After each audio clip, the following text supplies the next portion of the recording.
Surigao! Nandito po kami sa Surigao. And I have two girls with me. And we are picking up some young corn na pwede naming i-grill or ilaga later. And this is just part of our training. Training kay basig magyera na. So that's Casey and Dayan. Nililinis nila yung nakuha naming corn na ewan ko ba kung pwede na ba ito. Maliliit pa. Like super young. Pero parang ano na siya naman. Pwede naman nakainin. Ayan siya. May medyo sira yung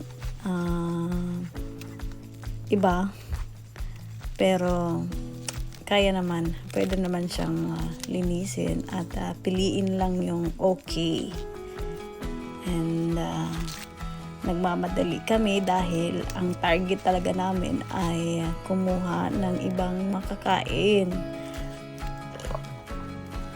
Dahil part of the training is to survive. And in order to survive, kailangan mong kumain ng something para ikaw ay may energy. So, that's Dayan. Nope. Wala pa pala. That's jackfruit everywhere.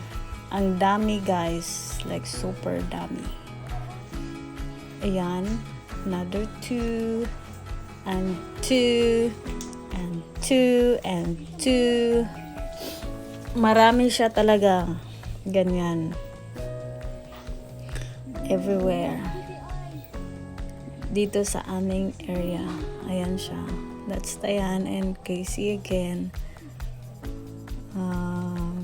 May nakita kaming parang hinog na dun sa taas. So, kailangan namin siyang akyatin.